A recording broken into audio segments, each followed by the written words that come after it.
Jadi sebelumnya memang 17 tahun terakhir ini saya di dunia barang berbahaya, mulai dari pengangkut sampai sekarang jadi supplier digipack atau kemasan barang berbahaya. Jadi memang core bisnis saya saat ini khusus di konsultan pengangkutan dan supplier kemasan barang berbahaya, hampir di seluruh Indonesia yang untuk UN standar packaging. Baik, sebelum ini kalau biasanya saya akan mencari dulu, kalau kita mau menyusun kurikulum kan referensi yang kita gunakan itu apa, maka kita masuk dulu ke referensi. Lanjut. Jadi sebenarnya kalau di dunia barang berbahaya, aturan terkait barang berbahaya itu banyak, Pak. Yang saat ini digunakan pun beraneka ragam, bahkan saling tabrakan kalau yang tidak membaca detail seluruh aturannya. Jadi sebenarnya semua sumber literatur atau referensi dari barang berbahaya itu sendiri memang sumbernya muaranya dari PBB, Pak.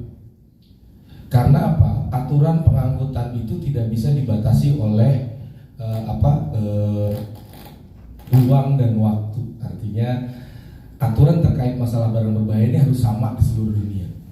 Karena kaitannya sama angkutan kan, Pak. Kalau satu negara punya aturan yang berbeda dengan negara lain, maka otomatis akan terjadi chaos, yang ada biaya logistiknya akan tinggi karena perbedaan aturan. Nah, makanya ada inisiasi dari PBB membuat satu aturan yang jadi guidance buat seluruh negara. Jadi guidance untuk seluruh negara terkait masalah bagaimana cara penanganan dari barang berbahaya itu sendiri. Berdasarkan hasil riset atau pengalaman saya selama ini di lapangan, ini ada beberapa literatur yang paling populer saat ini digunakan. Yang pertama itu ada Global Harmonized System atau GHS. GHS ini kalau di UN itu kita sebutnya biasanya Purple Book, buku janda, buku ungu gitu ya. Kalau UNRTDG ada lagi satu lagi namanya UNRTDG, United Nations Recommendation on the Transport of Dangerous Goods. Itu biasanya kita sebut Orange Book. Nah, jadi Purple Book sama Orange Book ini ada memang, dan dua-duanya dari PBB. Ada tambahan satu lagi hasil konvensi internasional terkait masalah limbah B3. Itu ada Basel Convention. Jadi 3 literatur ini yang saat ini itu paling kuat di dunia. Kalau untuk US DOT sendiri mereka punya CFR49, tapi influence-nya hanya untuk di Amerika Serikat aja. Jadi dia sebenarnya nggak kemana-mana. Cuman semua, misalkan saya mau kirim barang ke Amerika, saya juga harus tunduk ke CFR49. Tapi ketika di luar dari Amerika Serikat, CFR49 ini nggak terlalu ada gaungnya lah. Semuanya balik lagi ke UNRTDG, GHS atau Basel Convention.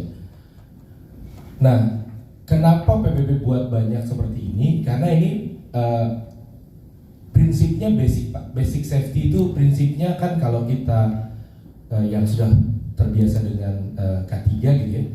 Di K3 itu kan setiap bahaya itu dinilai dari kegiatannya lagi apa. Misalkan kita mau buat HIRA gitu ya, Hazard Identification Risk Assessment, maka yang pertama ditentukan adalah kegiatannya lagi apa. Nah, prinsip yang sama juga yang dilakukan oleh PBB. Kenapa jadi banyak literatur? Ini karena kegiatannya lagi apa. GHS itu fokusnya itu ketika si bahan atau barang tersebut sedang diproduksi atau sedang digunakan, maka aturan terkait masalah safety penggunaan alat tersebut, barang tersebut atau bahan tersebut diatur sama GHS.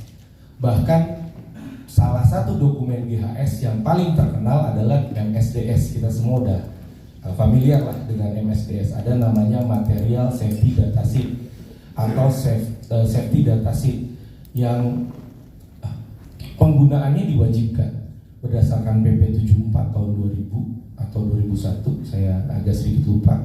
Setiap pengiriman barang berbahaya harus melampirkan yang namanya MSDS. Peraturan pemerintahnya bunyinya seperti itu. Walaupun sebenarnya MSDS itu penilaian penilaian resikonya pada kondisi barang itu digunakan, dipakai atau dimanfaatkan gitu ya. Tapi ini jadi ngetop banget nih. Di mana-mana GHS sekarang semuanya pakai GHS. Nah kalau UNRTDG atau United Nations Recommendation on the Transport of Dangerous Goods, mereka menilai resiko si bahan itu atau barang itu pada kondisi barangnya sedang diangkut, jadi dalam perjalanan. Karena ada agak sedikit berbeda Pak, resiko sebuah bahan ketika dia sedang dipakai ataupun sedang diangkut. Sebagai contoh misalkan oksigen. Oksigen pada saat ada di alam itu bukan barang berbahaya. As long as persentasenya antara 19 sampai 21%, itu bukan barang berbahaya. Tapi ketika diangkut, dia berubah jadi barang berbahaya. Kenapa? Karena oksigennya dimasukkan ke dalam tabung, di mana di dalam tabung ada tekanan. Menurut ketentuan, sebuah barang atau gas yang dimasukkan ke dalam tabung dengan tekanan lebih dari 300 kPa digolongkan sebagai kategori barang berbahaya. Sehingga jelas antara GHS sama UNRTDG itu punya standar penilaian yang berbeda.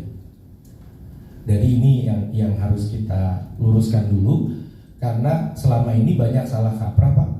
Jadi ketentuan GHS dipakai di pengangkutan, ketentuan pengangkutannya dilupakan. Padahal GHS disusun itu pertimbangannya adalah pada saat barang itu sedang digunakan, bukan pada saat barang itu sedang diangkut, sehingga risknya berbeda. Nah, lain halnya sama Basel Convention. Kalau Basel Convention ini concernnya resikonya terhadap lingkungan. Jadi titik beratnya adalah resiko terhadap lingkungan. Hazardnya dinilai dari seberapa besar pengaruhnya itu terhadap lingkungan. Jadi concernnya di sana.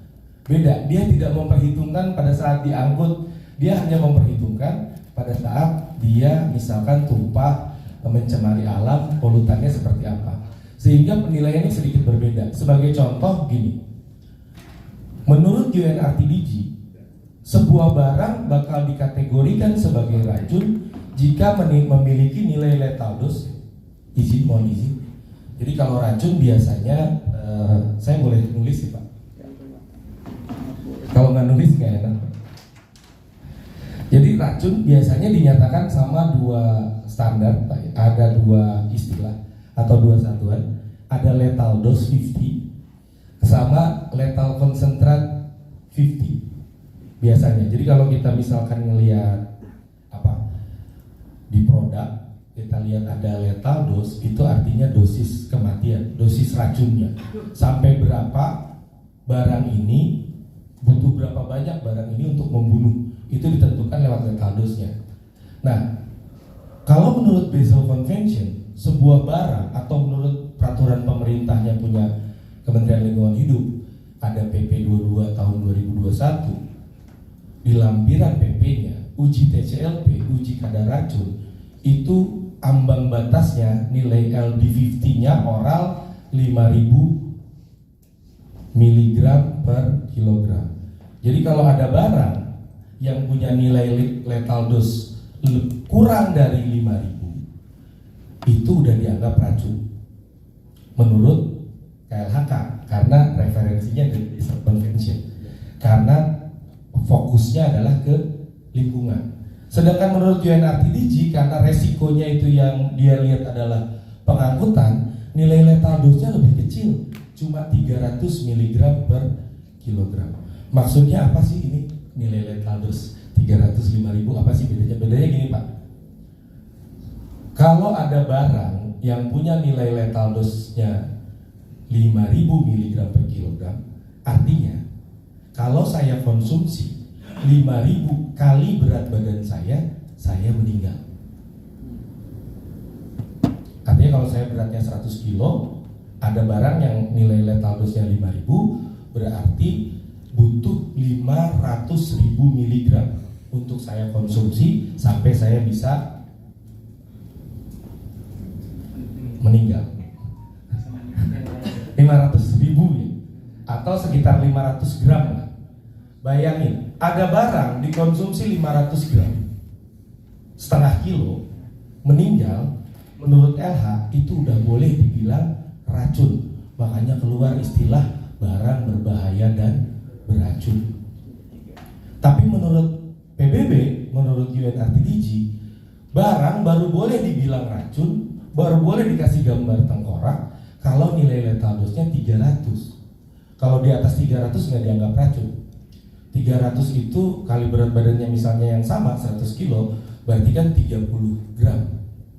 Sekitar 300 kali 100 kan 30.000, berarti sekitar 30 gram. Bayangin perbedaan antara 30 gram dan 500 gram. Jadi yang satu tertelan, yang satu doyan. Setuju? Setengah kilo loh, dimakan itu doyan kan. Nah, kenapa ada perbedaan? Nah, perbedaan ini karena concernnya berbeda.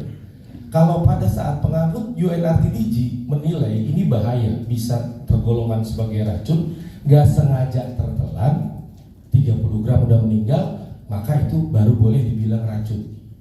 7 hari biasanya ditungguin berdasarkan UN Manual and Test Kriteria, ditungguin sampai 7 hari. 7 hari harus meninggal. Kalau meninggalnya di hari ke-8 juga bukan racun. Itu perbedaannya jelas ya. Jadi Basel Convention sama UNRTDG itu punya beda standar. Bukan ada yang benar atau salah, tapi memang karena concernnya yang berbeda. Yang satu dia lebih memperhatikan ke lingkungan. Kalau ada racun masuk ke alam sebanyak itu dan terakumulasi, itu akan berbahaya buat perairan, berbahaya buat sumber air dan lain sebagainya. Tapi kalau UNRTDG nggak melihat ke sana, dia melihat ketika itu kontak langsung dengan orangnya, sehingga ada perbedaan risiko di sana ya. Jadi kenapa PBB punya banyak aturan, itu karena memang konsentrasinya yang berbeda. Yang Basel Convention memang konsentrasinya ke lingkungan, yang GHS itu konsentrasinya ke pada saat barang itu digunakan, dan untuk UNRTDG konsentrasinya itu ketika barang itu diangkut. Jadi semua barang dinilai resiko bahayanya berdasarkan kegiatannya. Boleh lanjut? Nah, saya sedikit baca ya, yang agak saya sedikit bingung saat ini sebenarnya. GHS itu punya piktogram sendiri, punya gambar sendiri. Lanjut. Terus GHS itu punya piktogram sendiri, punya gambar sendiri. Kalau ini gambarnya UNRTDG, kalau GHS itu gambarnya dasarnya putih, garisnya merah pinggirannya, listnya merah. Nah, saya masih banyak lihat truk-truk pakai piktogramnya GHS. Padahal sebenarnya menurut GHS ini kalau di-download Purple Book itu open source ya Pak. Bapak bisa download gratis gitu ya, untuk GHS Global Harmonized System, ada dokumennya. Nanti silahkan dicek di 140422. Dia bilang, kata GHS bilang ya, kalau pengangkutan pakai logonya punya UNRTDG aja. Padahal kenyataannya saat ini truk banyak pakai logo GHS. Itu udah salah. Jadi di sini membuktikan bahwa ketika kondisinya pengangkutan, UNRTDG itu masih lebih berwenang dibandingkan dengan GHS. Lebih tepat gitu. Jadi literatur yang lebih tepat. Selanjutnya boleh. Nah, ini ada juga Basel Convention. Saya sudah baca dokumennya juga. Lanjut. Di dokumennya Basel Convention saya menemukan ini satu kalimat. Ini di kata pengantar di awal-awal. Jadi Basel Convention juga ngatur masalah treatment. Bagaimana si limbah ini harus ditreatment, bagaimana penilaian resikonya di sana, concernnya di sana. Tapi tidak untuk pengangkutan. Ketika untuk pengangkutan, dia menyerahkannya ke aturan internasional pengangkutan yang diakui. Yang mana? Ya UNRTDG tadi. Sehingga dari situ kita bisa simpulkan bahwa UNRTDG, UN Regulation Model, ini adalah literatur terkuat di dunia saat ini untuk masalah pengangkutan barang berbahaya. Dari sini juga referensi kurikulum saya usulkan untuk diambil, karena nanti dokumen ini yang akan menjadi bahan kajian kita dalam penyusunan kurikulum ataupun bahan ajarnya ataupun silabusnya. Boleh lanjut. Nah, UNRTDG ternyata dia punya 5 buku induk, Pak. UNRTDG ini buku umum, United Nations Recommendation on the Transport of Dangerous Goods. Ini sifatnya belum mandatori, Pak. Dia hanya rekomendasi. Sifatnya hanya rekomendasi. Jadi mau dipakai silahkan sebagai anggota PBB, nggak dipakai juga silahkan. Tapi boleh dijadikan sebagai referensi aja. Nah, menurut situsnya UNIS, mereka punya 5 literatur utama. Udara punya sendiri, darat punya sendiri, laut punya sendiri, kereta api punya sendiri, ASDP juga punya sendiri. Masing-masing punya bukunya. Ngapain PBB ribet ya? Bikin buku lagi. Padahal UNRTDG ini udah cover untuk multimoda, Pak. Jadi di semua moda dia bisa digunakan sebagai referensi. Tapi PBB menilai ada resiko yang berbeda antar tiap moda. Contoh misalkan di penerbangan kita akan menemukan perubahan suhu yang ekstrim. Pada saat dia persiapan take off, suhunya di darat bisa 35 derajat, 36 derajat, gitu ya. Tapi pada saat mencapai ketinggian tertentu, suhunya bisa minus 18 derajat. Dan itu terjadi dalam interval waktu yang pendek, yang tidak akan pernah ditemukan di moda laut maupun moda darat. Begitupun di laut. Di laut mungkin nggak ditemukan suhu ekstrim, tapi volume yang diangkut jauh lebih besar daripada di udara dan di darat. Di darat punya karakteristik sendiri, di mana dia lebih dekat dengan penduduk. Di laut bawa 10.000 ton, 20.000 ton, jauh, Pak, dari pemukiman. Kalau di darat dekat, sehingga aturannya pasti berbeda, penilaian resikonya berbeda, yang akhirnya penanganannya ada perbedaan, walaupun tidak seluruhnya sama. Nah, dari ke-5 literatur ini, di udara itu ada IQ Annex 18, The Technical Instruction of Dangerous Goods. Walaupun saat ini buku yang paling terkenal itu kalau di udara pakainya IATA DGR, Dangerous Goods Regulation yang punya IATA, dia lebih populer, bahkan dipakai untuk standar pengujian, kurikulum dan semuanya pakai buku IATA karena dianggap dia lebih komprehensif, lebih lengkap gitu ya. Jadi banyak dipakai acuan. Kalau kita jalan ke semua airline, yang kita temukan buku IATA, bukan buku ICAO-nya. Dia lebih populer karena memang lebih lengkap. Nah, ini sudah disadur ke dalam peraturan, boleh di next ke peraturan, nggak ada, balik lagi. Nah, ke peraturan di nasional itu jadi KP 412 tahun 2014 kalau nggak salah. Isinya ya IATA DGR diterjemahkan. Walaupun susunannya sedikit berubah ya, tapi secara konten itu 100% sama dengan IATA DGR. Di darat ada buku namanya ADR. Tadi saya udah share sama Mbak Ovi, Bu Ovi. Saya udah share tadi itu dokumennya. Kalau mau download juga bisa di UNIS ya, bisa download di UNIS. Saya udah share tadi ada 2 buku ADR, volume 1 dan 2. Nah, itu adalah literatur untuk pengangkutan barang berbahaya di jalan secara internasional. Apakah ini berlaku di Indonesia? Ya, ini berlaku di Indonesia karena tahun 2003 telah dikeluarkan keputusan Presiden nomor 21 tahun 2003 tentang ratifikasi dari Protokol 9 of Dangerous Goods. Jadi tahun 2002 sempat ada konvensi di ASEAN, AFAFGID menghasilkan 9 protokol, masalah tarif, masalah rute, masalah asuransi, dan yang protokol terakhir, yang protokol ke-9 adalah Protokol of Dangerous Goods tentang pengangkutan barang berbahaya di jalan. Nah, itu sudah diratifikasi, disahkan lewat Kepres 21 tahun 2003. Yang kemudian itu yang menjadi cikal bakal SK Dirjen 725 tahun 2004. Itu yang menjadi cikal bakalnya awalnya. Nah, CADR sendiri kenapa kok ADR kan yang disahkan kan protokol 9? Karena isi dari protokol 9 itu mengatakan bahwa implementasi dari pengangkutan barang berbahaya mengikuti ADR. ADR ini sebenarnya awalnya adalah perjanjian internasional di Eropa, hanya berlaku di Eropa, terkait masalah pengangkutan barang berbahaya di jalan. Nah, melalui protokol 9 itu otomatis implementasinya bagaimana caranya ngangkut di jalan, kita ngikut Eropa, ngikut ADR. Ini berkembang terus sampai dengan tahun 2021 buku ADR sudah tidak mencantumkan kata European lagi.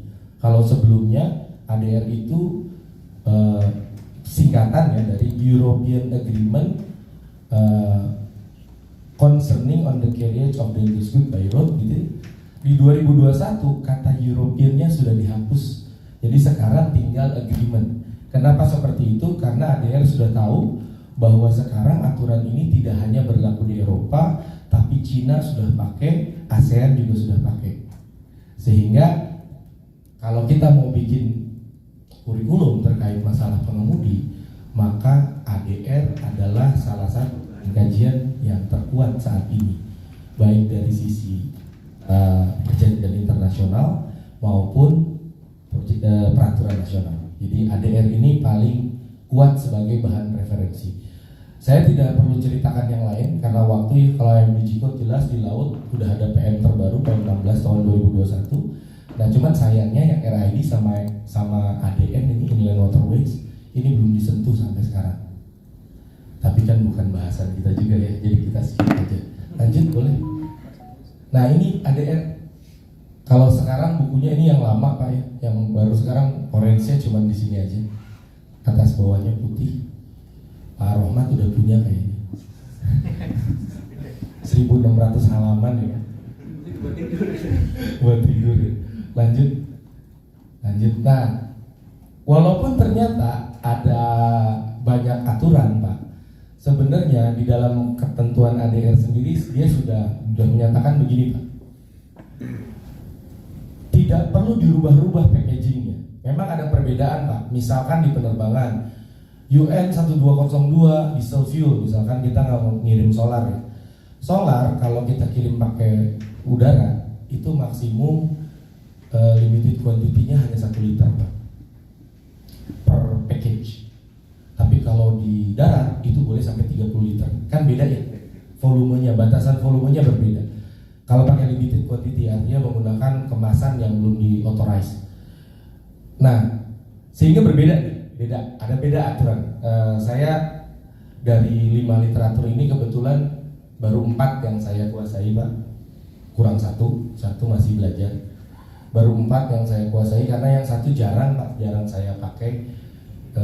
Masalah ini penyeberangan Pak, kayaknya di penyeberangan itu kurang. Selama prakteknya saya pelaksanaan itu pengawasan di situ memang nggak ada ya, saya ngikut laut atau ngikut darat gitu aja. Di penyeberangannya sendiri kan karena belum di ini ya, jadi saya lebih ikut ke laut atau ke darat, sehingga literatur ini agak jarang saya sentuh, hampir nggak pernah saya sentuh. Tapi berdasarkan ini semua memang ada hierarkinya.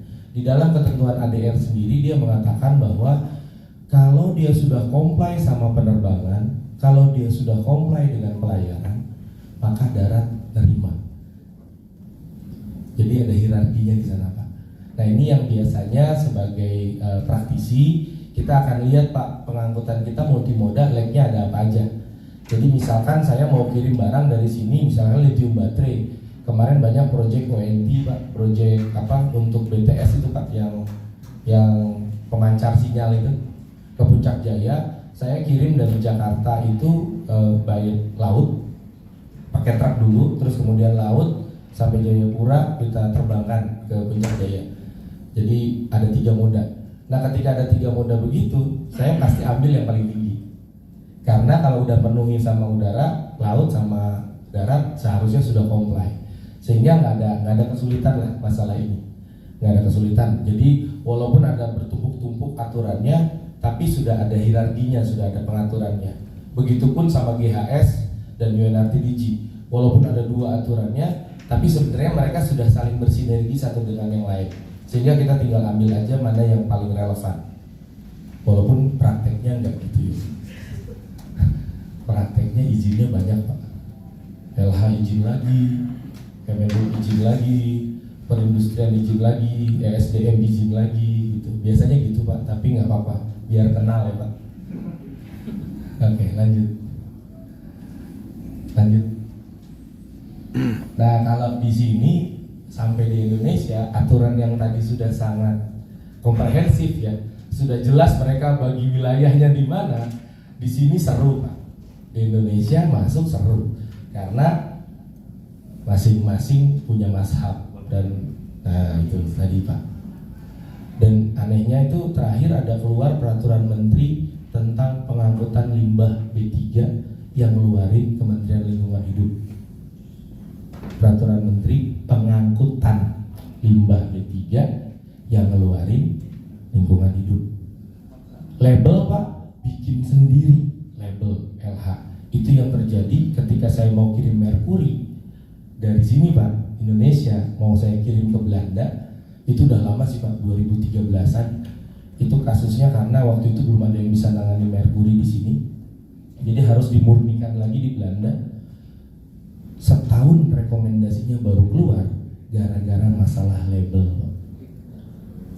LH punya label sendiri, ciptaan dia sendiri gitu.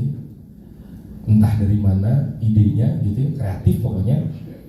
Nah, sedangkan ketika kita overseas, kita mau ini, semua pelayaran negara itu tunduk sama IMO.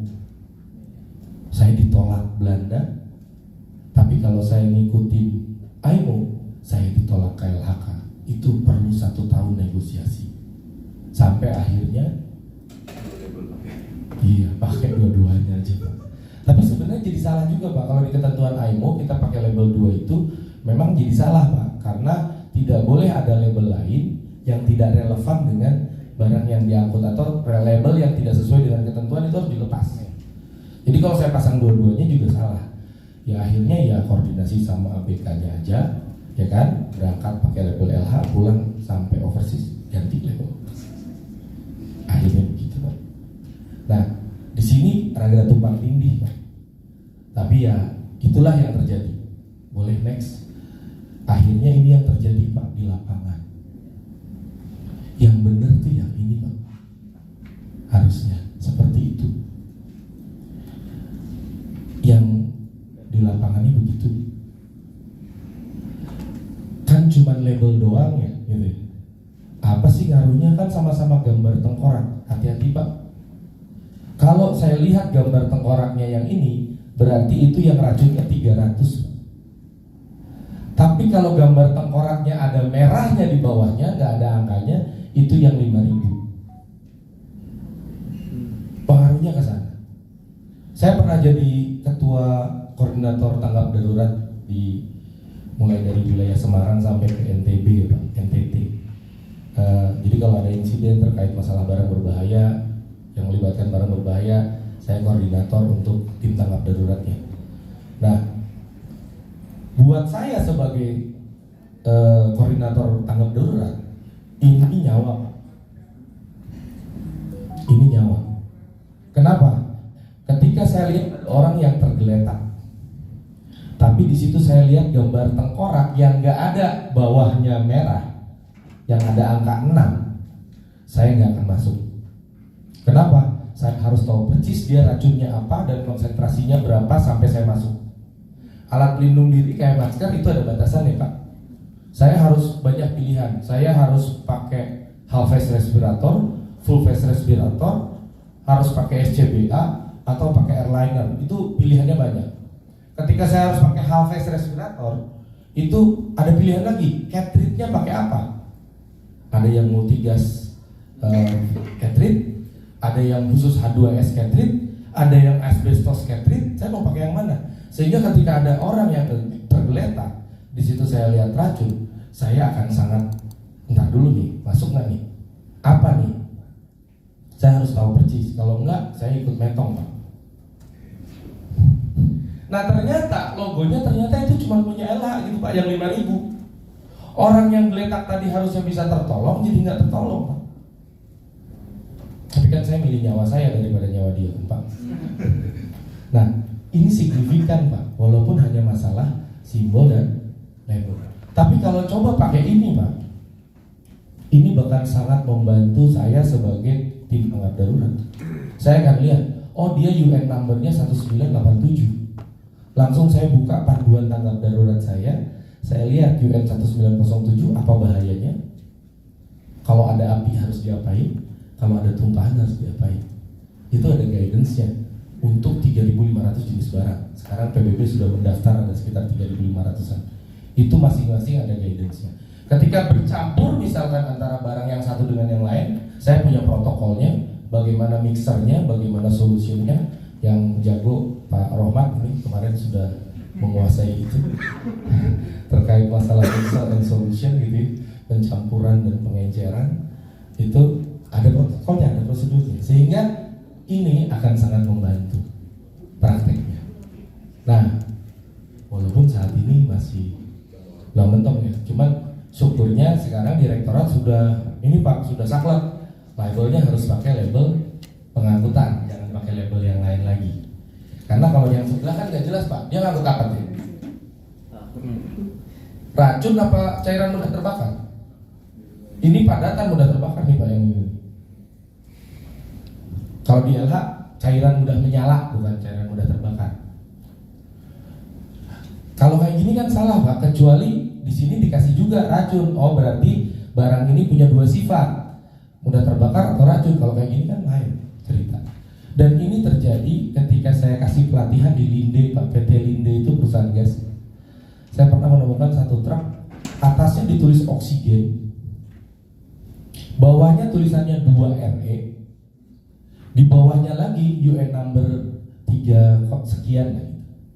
Sebagai DJ expert saya kan cek Pak, 2RE itu punyanya si GHS Pak, artinya karbon dioksida. Terus UN number yang di bawahnya itu saya cek di Digilist itu argon. Nah bayangin satu truk tangki punya 3 marking Pak. Oksigen, karbon dioksida, argon. Cuman karena yang atasnya tulisannya oksigen, bawahnya pakai kode-kode doang dan nggak ada yang ngerti kode itu apa. Yang penting ditempel gitu ya. Ya kan? Seru Pak. Saya tanya sama supirnya, jadi Bapak ngangkut apa nih Pak? Ya kadang saya ngangkut oksigen, kadang ngangkut CO2, kadang ngangkut argon. Jadi biar nggak repot dipasang tiga-tiganya. Ini sangat kritikal buat kita sebagai tim tanggap darurat. Karena informasi kan kita.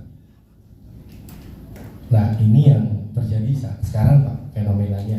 Sehingga melalui pelatihan sumber daya manusia terkait masalah pengangkutan perhubungan, pengangkutan barang berbahaya, ini yang harus kita luruskan nih Pak. Jadi core-nya, jangan sampai dia salah ambil literatur, terus jadi, ya gitulah. Lanjut. Ini kejadiannya nih, efek faktanya. Ini lama sih, udah lama Pak. 1 orang meninggal, 2 alami luka bakar. Ini H2SO4. Asam sulfat, ya Pak. Menurut panduan tanggap darurat, asam sulfat ini water reaktif Pak, reaktif terhadap air. Jadi jangan pernah mencampurkan asam sulfat dengan air, karena ada beberapa zatnya akan menguap Pak. Nah, uapnya itu namanya sulfuric acid fuming.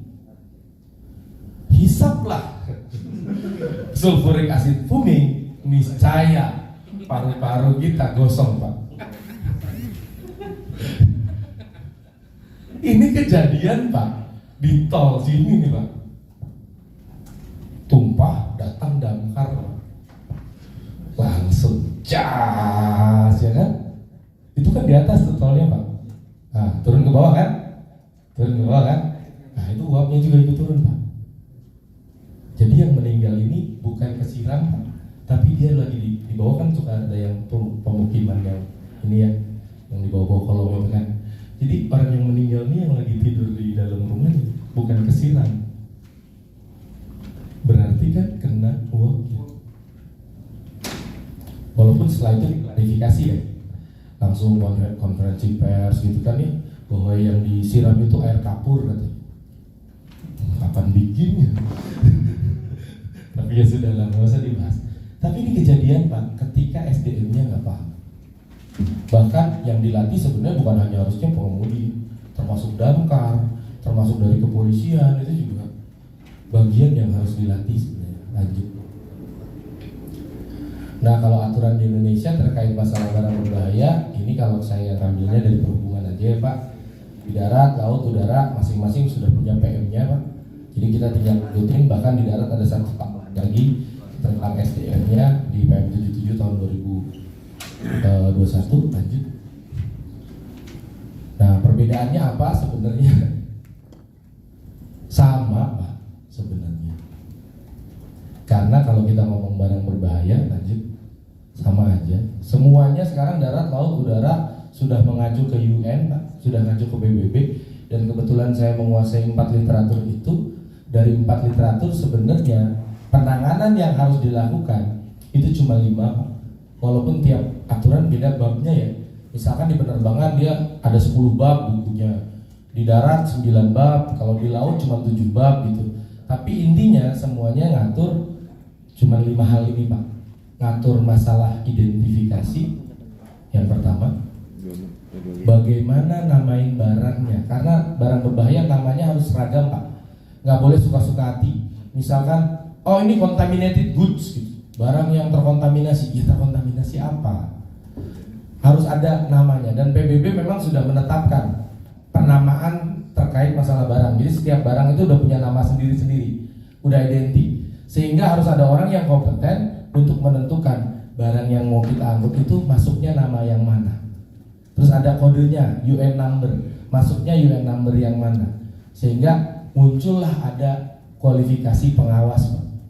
Nah si pengawas ini yang nantinya menentukan ini barang yang mau saya angkut ini masuknya ke UN number berapa, namanya apa, harus standar ya Pak, harus sama ya, karena kan nggak boleh sampai terjadi kayak di Makassar gitu, ada ikan bolu sama ikan bandeng di Sidoarjo gitu. Ya, sama itu kan sama, tapi namanya berbeda kan membingungkan. Nah di barang berbahaya harus sama namanya, harus sama. Jadi kalau solar kita sebutnya bukan solar, diesel fuel. Di seluruh dunia namanya diesel fuel. Kalau susah ngomong diesel fuel, pakai UN number-nya aja. UN-nya 1202. Jadi kodenya itu, seluruh dunia sama. Nah, perlu si pengawas tadi, dia yang mengidentifikasi saya mau angkut apa, dia masuk hazard kelasnya berapa, nanti ada 9 kelas barang berbahaya, masing-masing punya batasannya. Ini perlu ada orang yang terlatih menentukan itu, ini masuknya di kelas berapa. Dan identifikasi hal-hal lain seperti misalkan dia harusnya menggunakan bahan kemasannya dari apa, karena di barang berbahaya sangat detail Pak ya. Misalkan satu barang sama barang yang lain itu requirement kemasan dan lain-lainnya bisa berbeda. Kita kalau ngomong produk saya aja Pak, sedikit jualannya. Misalkan kita ngomong produk saya aja Pak, misalkan saya ngomong karung Pak. Karung aja banyak jenisnya. Ada paper bag. Kalau di internasionalnya kan kode 5 itu bag ya. Ada yang paper bag dari kertas. Paper bag dari kertas pun dibagi-bagi. Ada 5L1, 5L2, 5L3, 5L4. Apa? Berapa layer dia? Dalamnya isinya plastiknya apa? Shift proof atau tidak? Misalkan kita pakai plastik bag, karung yang biasa buat beras, itu juga ada banyak, 5H1, 5H2, 5H3, 5H4, harus di coating atau enggak, dan lain sebagainya. Dan setiap barang identik. Artinya identifikasi itu nanti sampai mengidentifikasi kode instruksi pengemasannya bagaimana dan lain sebagainya. Sampai menentukan bagaimana cara pengemasannya. Ada yang combination, ada yang single, dan lain sebagainya. Terus bagaimana cara kasih tandanya? Karena tandanya juga ditentukan. Minimum di kemasan harus pakai tandanya bagaimana, di truk harus pakai tandanya bagaimana. Bagaimana cara menuliskan dokumen, itu juga ada aturannya Pak. Sebagai contoh misalkan, saya kalau menuliskan dokumen barang berbahaya nih, tuh permanen. Misalnya Pak, ini akan sangat berbeda ketika saya tulis gini misalkan 5 misal saya tulis 5 plastik bag 5H1 kali 50 kg 10 fiberboard box 4G kali 50 kg misalkan. Kalau saya nulis seperti ini, nggak kelihatan ya Pak? Kalau saya nulis seperti ini, maka inspekturnya pada saat nerima barang, dia harus melihat ada 15 package. 15 package. Tapi ketika di bawahnya saya tulisin overpack use. Kalau gini, berarti harus ada 1 package aja. Overpacknya saya tulis di atas, di sini, berarti harus ada 11 bag. Kalau saya nulisnya 50, 100 kilogram, 10, 20 kilogram, all packed in one outer. Kalau kayak gini, ketemunya tinggal 1. Dan cara penulisan yang saya contohkan ini, itu menggunakan teknik pengemasan yang berbeda. Jadi teknik pengemasan mempengaruhi cara penulisan dokumen. UNRTDG mengatur sampai ke sana Pak. Jadi ketika kita baca dokumen pun tidak akan ada terjadi salah paham. Jadi posisi titik koma itu mempengaruhi arti dari kargo yang diangkut. Gitu. Makanya di sini ada masalah dokumentasi. Jadi dokumentasi di sini nggak cuma ngatur harus pakai dokumen apa aja, tapi juga ngatur sampai tata cara penulisannya. Contoh, kalau saya nulis kelas harus pakai angka. Kalau saya nulis packing group harus pakai angka Romawi. Kalau saya nulis nama barang berbahaya, kalau di darat dan di laut harus pakai huruf kapital. Nggak boleh pakai huruf kecil. Kalau di penerbangan harus dicetak tebal, nggak boleh dicetak tipis. Jadi sampai segitunya Pak pengaturan di dokumen sampai ke penulisannya. Dan yang terakhir masalah handling, bagaimana penanganannya, segregasinya, bongkar muatnya, tanggap daruratnya, penempatan di atas mobilnya seperti apa, itu yang diatur. Jadi kontennya nanti untuk kurikulum kita harus splitting ini Pak. Intinya sih mau darat, laut, udara, kereta api, cuma bahas 5 hal ini aja. Cuma nanti kita bagi, misalkan kalau untuk pengemudi kedalamannya sampai mana. Kan nggak perlu pengemudi belajar mixer and solution gitu kan ya. Misalnya asam ditambah ini jadi apa, kan nggak perlu. Tapi kalau untuk pengawasnya yang menentukan nama, orang lab yang menentukan nama, dia harus tahu. Nah kalau pengemudi kan nggak perlu, mungkin cuma perlu identifikasinya cuma batas ini kelas berapa nih? Kelas 3. Ya udah kelas 3 tuh berarti mudah terbakar. Oh iya, itu aja, sampai di situ aja kan berarti. Nah nanti sebenarnya intinya 5 ini aja nanti yang di deliver, tapi kontennya mungkin kedalaman materinya yang berbeda. Boleh lanjut lah ya. Nah ini langsung ke pokok bahasan kita.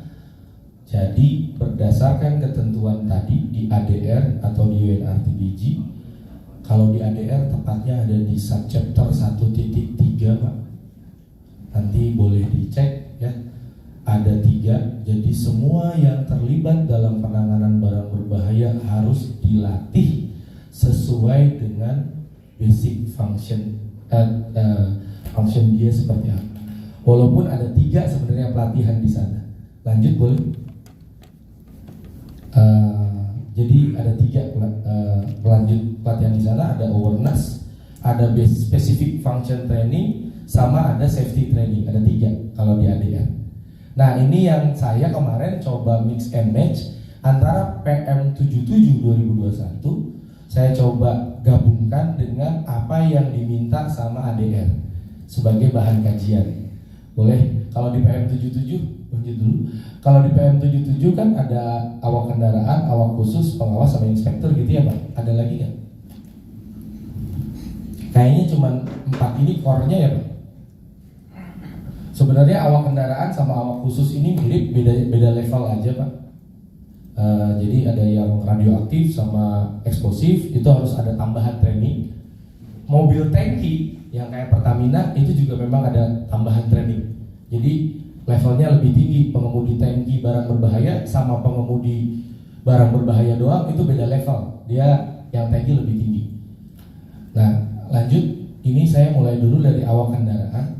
Saya nggak buat yang khusus ya Pak, tapi yang umumnya aja, karena khususnya nanti sebenarnya kompetensinya sama. Tambahannya, misalkan dia mau angkut radioaktif, berarti harus pelatihan awareness radioaktif. Kalau dia bahan peledak, berarti awareness bahan peledak. Kalau tangki, dia harus pelatihan terkait masalah tangkinya. Jadi tambahan materi. Tapi itu spesialisasi Pak. Kalau saya lihat dari PM-nya, jadi pilihan itu Pak. Awak khusus ini pilihan. Tapi core-nya ini. Di PM77 ini agak kecil. Kita nggak usah, ini mungkin bapak-bapak sudah pegang juga ya. Itu ada di pasal 4 kalau nggak salah ya Pak. Di pasal 4. Terus kalau di ADR, di buku ADR, di dokumen yang saya bagikan, kompetensi pengemudi ada di subchapter 8.2. Jadi di bab 8, subbabnya 8.2. Itu ada kompetensi pengemudi di volume 2. Nah ini saya coba terjemahin ini Pak. Dan udah saya link and match, artinya yang ADR ini urutannya udah nggak sesuai sama yang di buku Pak. Saya udah coba masukin ke yang ada di PM77. Ternyata setelah saya lihat dari semua kompetensi yang diminta sama ADR, hanya satu kompetensi yang nggak masuk di PM77. Itu terkait masalah tunnel restriction, pembatasan terowongan. Kenapa mungkin nggak dimasukin? Kayaknya masalahnya itu di Indonesia belum berlaku itu Pak. Kalau di Eropa memang barang berbahaya ini ada batasannya Pak. Misalkan kalau yang mengangkut UN number sekian, dia nggak boleh masuk ke terowongan kelas berapa. Ada A, B, C gitu ya, ini ada kelasnya terowongan. Terus area misalkan, kalau barang berbahaya UN sekian nggak boleh masuk ke pemukiman umum, rute nomor sekian nggak boleh masuk gitu. Karena kan ada beberapa yang objek-objek vital kan, itu yang diprotek sama mereka. Tapi kalau di kita kan bebas ya. Masuk ke Tamrin, Pertamina bawa 32.000 liter, bebas. Boleh Pak, boleh Pak. Pertamina boleh Pak, nggak ada yang boleh ngelarang Pak. Mau kelas 3, kelas 2 jalannya masuk pokoknya. Iya Pak, ada yang ngalangin beli kan gitu ya. Nah itu yang terjadi memang seperti itu Pak. Bebas pokoknya, merah putih Pak, grade-nya beda sama kuning. Angkutan lebaran juga bebas ya? Bebas, pokoknya bebas Pak. Hebat, keras Pak, keras, betul. Jadi merah putih itu keras Pak. Salah satu itu teman saya dulu di Shell kan, jadi dia masuk ke TBBM kemarin Pak, tempat pengisian bahan bakar itu. Dia kan Shell Pak. Terus dia diundang jadi narasumber ngajar di ini, wah ini kebanggaan buat saya karena selama ini derajat saya lebih rendah daripada merah putih kan. Karena dia Shell Pak. Jadi itu. Nah, ini ada nggak ada pembatasan Pak? Itu memang tidak ada Pak yang di kurikulum PM77. Nah ini dikembalikan karena memang tidak relevan di Indonesia, sehingga itu ya kita abaikan aja ya Pak. Kita abaikan, sehingga ini Pak kompetensinya menurut PM77. Jadi harus mengetahui resiko, klasifikasi barang berbahaya, dan kompabilitas barang. Sebenarnya ini kalau kita kalau kita bedah sebenarnya ini kalau kita sambungin ke babnya di ADR ini lompat-lompat sih Pak. Lompat-lompat. Jadi kalau mengetahui resiko, pokok bahasannya apa sih kalau mengetahui resiko kalau di barang berbahaya? Bapak boleh ambil referensi dari ADR volume 1 bab 2. Tepatnya itu dari 2.2.1 sampai 2.2.9. Itu bahasannya. Ketika kita membahas itu, maka kompetensi mengetahui resiko dan klasifikasi barang berbahaya udah dapat dia.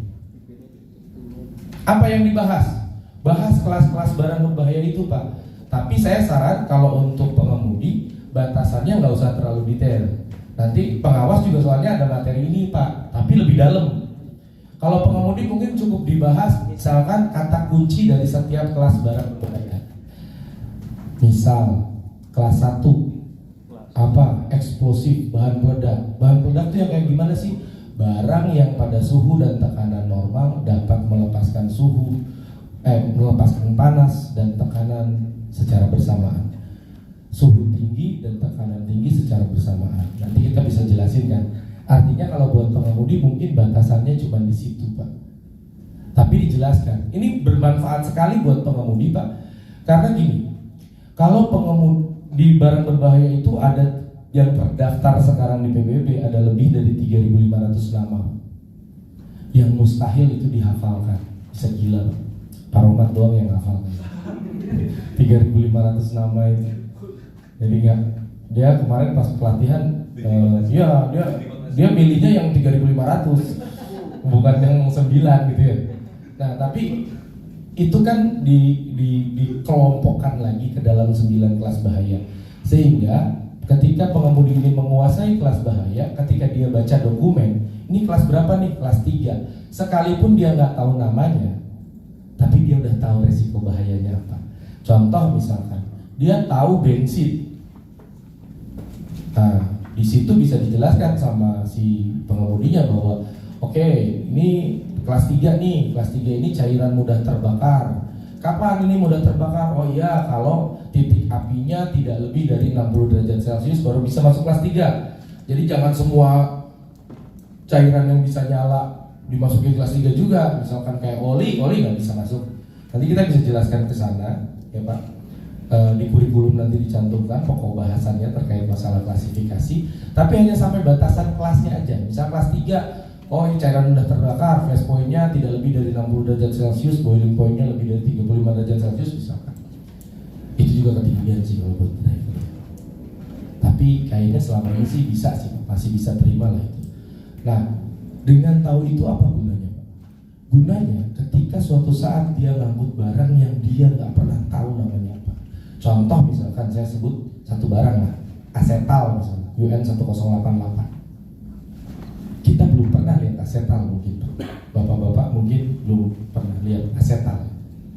Nah, kalau dengan tahu klasifikasi tadi, ini akan sangat membantu.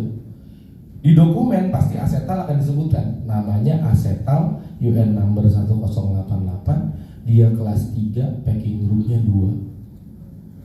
Nah, tanpa mempedulikan asetal dan UN number, pengemudi kalau menguasai klasifikasi, oh kelas 3 ini apa? Cairan mudah terbakar. Packing groupnya 2, contohnya apa ya? Packing group 2, oh bensin. Oh berarti asetal ini bahayanya sama kayak bensin. Itu akan sangat membantu buat mereka. Ya, walaupun belum pernah lihat barangnya, tapi dengan disebutkan dia masuk di kelas berapa dan packing groupnya berapa, itu dia kan udah pernah dilatih dan sudah disampaikan contoh barang dari setiap kelas itu, sehingga dia bisa mengkonversi. Karena gini, di barang berbahaya itu ketika barangnya itu dimasukkan ke kelas berapa dan packingnya berapa, berada di dalam kelas yang sama dan packing group yang sama, berarti karakteristik dan sifat bahayanya sama. Beda mungkin barangnya, tapi secara bahayanya sama gitu. Jadi ini yang nanti disampaikan untuk buat titik ini nih. Kalau kompabilitas ini lain cerita.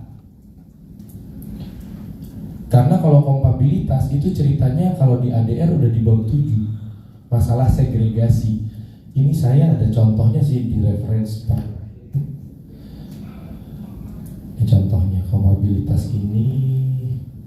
Nih contohnya. Dia belajar masalah tabel. Kompatibel nggak? Yang pertama kalau ngomong kompabilitas terhadap kemasan, asam ketemu besi nggak bisa, ya. Asam ketemu kayu nggak bisa, kan gitu ya. Atau oksidator ketemu kaca nggak bisa, gitu ya. Dan yang kedua, compatibility untuk antara barang yang satu dengan barang yang lain. Boleh nggak digabung ke dalam satu truk yang sama? Nah, ini berarti belajar masalah segregasi atau pemisahan. Di barang berbahaya ada metodenya segregasi. Walaupun prosedurnya berbeda ya. Kalau untuk pengemudi cukup sampai di sini Pak. Tabelnya aja. Boleh nggak dimuat di dalam satu truk yang sama? Karena prakteknya Pak di lapangan kadang-kadang si supir itulah yang jadi pengemudi, itulah yang jadi supervisor. Pengalaman saya itu memang saya latih pengemudi saya waktu itu dibekali dengan tabel ini Pak. Jadi dia tahu di surat jalannya kelas ini sama kelas ini boleh digabung atau enggak gitu. Kalau nggak boleh digabung maka dia akan ambil muatan yang paling banyak yang mana, sisanya dia tinggal. Nanti diambil pakai kendaraan yang lain. Nah, pengemudi harus tahu itu. Makanya tadi dibalikin lagi ke kompetensinya seperti itu Pak. Terus mundur lagi. Nah itu kompatibilitas barang berbahaya, mana yang boleh, mana yang enggak. Jadi materinya kalau bahan pokoknya nih Pak, kalau mengetahui resiko dan klasifikasi barang berbahaya, materinya klasifikasi barang berbahaya. Jelasin 9 kelas barang bahan pokoknya. Referensinya dari mana? Bapak bisa cek di ADR 2.2.1 sampai 2.2.9. Nah, terus kemudian untuk kompatibilitas lihat di bab 7 Pak, nanti ada terkait masalah segregasi. Nanti dicek di sana. Dan terus mengetahui informasi pengangkutan yang tercantum di LDKS. Ini sebenarnya kita bahas masalah MSDS aja Pak. Jadi MSDS itu udah ada aturannya menurut GHS. Emang sebenarnya nggak ada kaitannya sama barang berbahaya, tapi memang di lapangan MSDS itu jadi acuan lah, salah satu acuan untuk ini. Nah, kalau di sini pokok bahasannya biasanya yang kita harus sampaikan itu terkait masalah section 14 MSDS tentang transport information yang fungsinya nanti untuk identifikasi barang. Dia UN number berapa, kelas berapa dan lain sebagainya. Terus mampu melakukan pemberian plakat barang berbahaya. Ini jelas ya. Marking, labeling. Kalau di ADR plakat sama label itu silahkan dicek di 5.2 dan 5.3. Itu bahas masalah label dan bahas masalah plakat. Marking, label dan plakat. 5.3-nya plakatnya Pak. Nah, terus di sini mengetahui dan terampil melakukan prosedur pada kondisi darurat. Dan ini berat sebenarnya Pak. Yang ini yang berat. Coba Pak perhatikan nih. Pertolongan pertama. Berat loh Pak. Berapa jam? Perhatiannya basic. Basic first aid aja udah training 1 hari sebenarnya. Mulai dari bantuan hidup dasar, ya kan? Penanganan korban pasca, cara gendongnya kayak gimana, itu 1 harian loh Pak. Basic first aid training. Terus kemudian ada di sini penanganan kebakaran. Berapa biaya pelatihannya Pak? Karena semua harus praktek berarti mandang api. Tapi setiap pelatihan harus ada apa yang dibuang kan? Kalau pengen seriusan. Terus kemudian penanganan tumpahan di jalan. Ini pakai absorben Pak.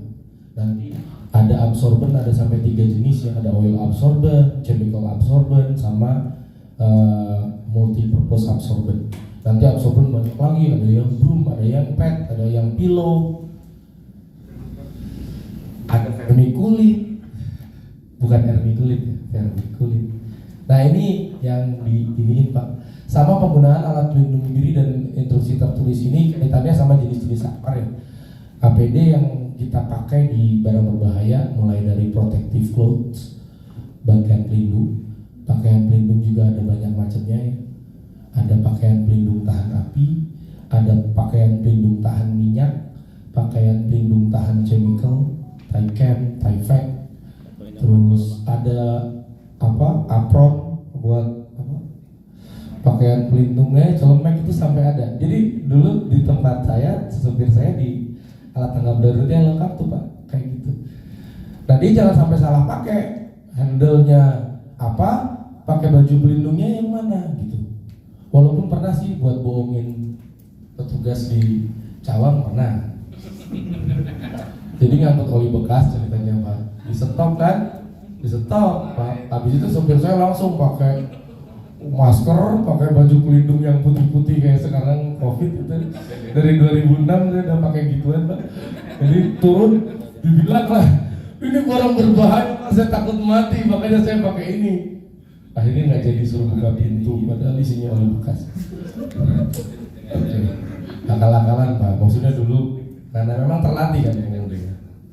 Nah itu yang dijelaskan, termasuk respirator ya, nanti juga masuk jadi pokok bahasan. Alat bantu pernapasan ada yang dasmas, ada medical mask gitu ya, jangan salah. Nah ini Pak, ini sebenarnya masker antibakteri.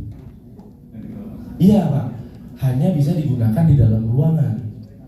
Kalau Bapak keluar ruangan, ini masker sudah tidak efektif karena fungsinya bukan untuk menyerap debu tapi untuk bakteri. Nah ini salah satu contoh ya Pak.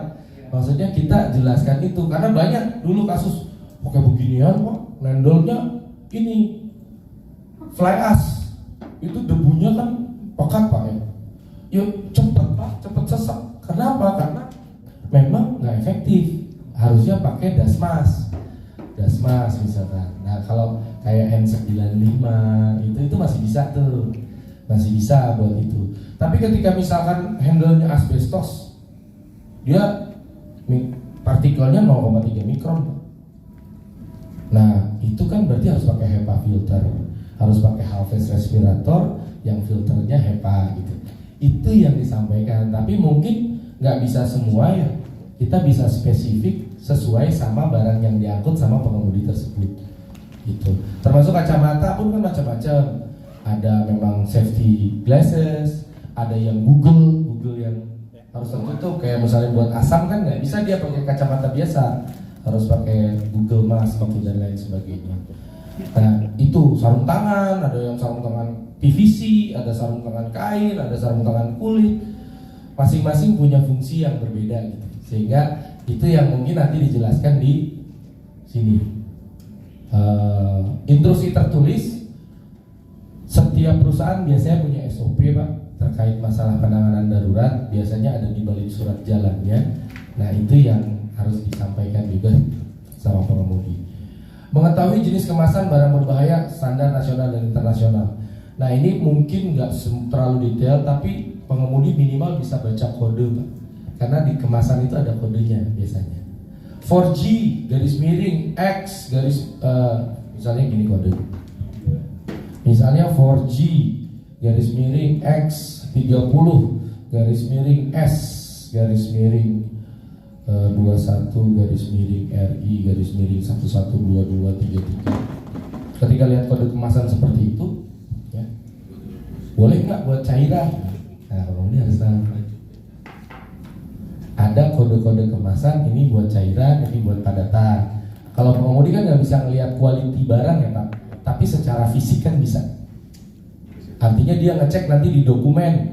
Di dokumen ini saya bawanya barang yang packing groupnya 2. Terus kemasan ini packing groupnya packing group 3. Misalkan ini saya ganti ininya Z, ini untuk packing group 3. Berarti kemasan itu nggak boleh dipakai. Nah itu karena filter terakhir Pak, pengemudi itu filter terakhir kualitas kemasan. Walaupun pemeriksaannya hanya secara fisik dan dokumen. Ketinggian nggak? Terakhir saya di satu perusahaan, pengemudi saya bekali itu. Memang nggak gampang ngajarinnya Pak, perlu berulang-ulang. Tapi bisa gitu. Tapi bisa. Makanya minimumnya harus SMA tuh. Waktu itu saya terima pengemudi itu SMA, alasannya itu supaya bisa diajari. Nah ini standar kemasan. Mengetahui persyaratan dokumen pengangkutan barang berbahaya, minimal tahu ada MSDS tadi ya. Cara baca MSDS itu mana, ngambil informasinya di mana. Terus kemudian masalah apa? Multimodal dangerous good form, ada formulir multimodal, bagaimana cara membacanya dan lain sebagainya. Tapi kalau pengemudi dokumen Ini saya lebih condong cara membaca, bukan untuk membuat dokumen. Karena membuat dokumen dia punya kompetensi yang lebih tinggi. Terus memiliki pengetahuan, keterampilan, pemeriksaan kendaraan. Nah di sini ini baru sebenarnya bukan barang berbahaya ya Pak. Jadi pre-trip inspection ini bukan ilmunya barang berbahaya nih Pak. Ini ilmunya defensive driving, ilmunya mengemudi. Makanya di sini juga nggak ada nih. Ya, di Indonesia lebih canggih Pak. PM77 pengemudi suruh belajar masalah kemasan, ADR dan nyuruh. Harus tahu persyaratan dokumen. ADR nggak harus. Pengemudi itu cuma baca aja dokumen Pak. Nah, memahami perlindungan lingkungan, ini masalah pengendalian lingkungannya Pak. Biasanya ya. Berarti kalau misalnya yang itu tidak ada di ADR, yang ini tetap kita masukkan di kurikulum. Tetap. Meskipun sebenarnya nggak terlalu penting banget lah ya buat pengemudi gitu. Iya, kalau dari standarnya internasionalnya malah mereka nggak perlu itu. Siapa yang nyusun tuh? Saya nggak ikut ya, Saya nggak ikut juga Pak. Saya biasanya ini aja Pak. Atau itu hanya kulit-kulitnya aja kali ya? Kita jadi yang jangan terlalu banyak ada, tapi kita jangan terlalu banyak. Betul Pak, betul. Ya. Makanya cuma ininya aja. Iya, secara umum aja ya. Secara umum. Okay. Nah, tapi kalau yang perlindungan lingkungan ini penting Pak. Jadi harusnya ada level awareness seperti ini Pak. Misalkan dia buka wingbox gitu Pak. Biasanya kan pakai hidrolik tuh. Ya. Itu suka ada yang netes tuh oli. Saya memperhatikan pengemudi-pengemudi yang well trained itu pasti dia langsung ambil ember sama sebuk gergaji buat nyerap itu bersihin. Tapi kalau yang tidak punya level awareness yang bagus, biarin aja. Dia nggak tahu kalau satu tetes oli ini kalau terus menerus masuk ke tanah, tanahnya rusak, air di tanahnya rusak. Gitu. Dia nggak aware karena memang oli tumpah di sini gitu, tapi kan dia meresap ke dalam. Makanya di Jakarta sekarang air bersih susah. Buang apa selokan ya kan. Nah ini penting nih Pak. Segregasi tadi yang saya sudah perlihatkan itu kalau pengemudi cukup segregasinya di satu truk yang sama boleh apa enggak gitu. Dan itu hanya berdasarkan kelas ya Pak. Karena segregasi ada lagi sebenarnya tahapan yang lebih tingginya, tapi biasanya harusnya kan idealnya setiap pemuatan itu diawasi oleh pengawas. Jadi ada level pengawas di sana yang mengawasi, sehingga kalau untuk pengemudi ini aja. Informasi umum tanggung jawab ini juga kulit sebenarnya Pak, tentang masalah siapa berbuat apa. Kayak tadi ada 5 penanganan, mulai dari identifikasi sampai ke handling. Nanti tanggung jawab operator itu di mana, tanggung jawab shipper itu di mana. Itu ada pengaturannya. Dan seterusnya. Dan yang ini tambahan nih Pak. Ini tambahan dari direktorat nih Pak. Cuman ternyata masih ada sambungannya tentang informasi pengangkutan multimoda. Saya coba sambungin ke ketentuan di ADR, harus tahu kalau multimoda tadi Pak, ketentuannya, hierarkinya kan gitu. Cuman di logbook ini baru direktorat sekarang yang tahu cara pengisiannya. Saya juga belum pernah. Belum jalan soalnya waktu itu terakhir saya tinggalin dunia angkutan belum jalan. Itu untuk yang awak. Nah awak khusus tambahannya sebenarnya sama ini Pak. Tinggal tambahannya tadi kalau radioaktif berarti harus dapat awareness radioaktif dan sebaiknya libatkan Bapeten Pak. Yang Batan. Kalau misalkan bahan peledak itu harus ada awareness terkait masalah bahan peledak, sebaiknya libatkan kepolisian. Dan masalah truk tangki, nah ini spesifik di bidangnya Bapak nih, masalah mengemudikan angkutan tangki. Di ADR pun ada tambahannya requirement-nya. Nah kalau mau lebih detail Pak, silakan di ADR itu ada di 8.2. Lanjutkan. Nah kalau di ADR sendiri untuk yang ini Pak, pengawas barang berbahaya, saya sematkan atau saya sandingkan ke sini Pak. Di ADR itu tidak mengatur detail masalah kompetensinya pengawas Pak, nggak ada. ADR itu ada 3 ini Pak, nature training. Yang pertama ada general awareness training, ini untuk masyarakat umum. Yang kedua function specific training sesuai dengan tugasnya. Yang ketiga ini safety training, ini untuk nanti yang orang tanggap darurat dan petugas-petugas keselamatan lah, ini safety training. Nah, pengawas adanya di mana? Saya coba sematkan pengawas ini di function specific training. Fungsinya apa dia? Dia fungsinya adalah pengawasan. Dan balik lagi ketentuan di ADR, boleh lanjut. Di ketentuan ADR ada satu tugas fungsi ini Pak, namanya safety advisor. Jadi di ADR itu